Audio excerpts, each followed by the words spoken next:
اور اپنی چال میں اعتدال کیے رہنا اور بولتے وقت ذرا آواز نیچی رکھنا،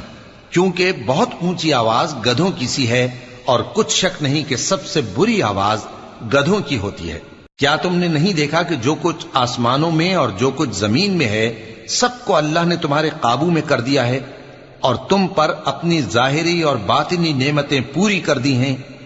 اور بعض لوگ ایسے ہیں کہ اللہ کے بارے میں جھگڑتے ہیں، نہ علم رکھتے ہیں اور نہ ہدایت اور نہ کتاب روشن۔ اور جب ان سے کہا جاتا ہے کہ جو کتاب اللہ نے نازل فرمائی ہے اس کی پیروی کرو، تو کہتے ہیں کہ ہم تو اسی کی پیروی کریں گے جس پر ہم نے اپنے باپ دادوں کو پایا۔ بھلا اگرچہ شیطان ان کو دوزخ کے عذاب کی طرف بلاتا ہو تب بھی، اور جو شخص اپنے آپ کو اللہ کا فرما بردار کر دے اور نیکوکار بھی ہو تو اس نے مضبوط کڑا تھام لیا، اور سب کاموں کا انجام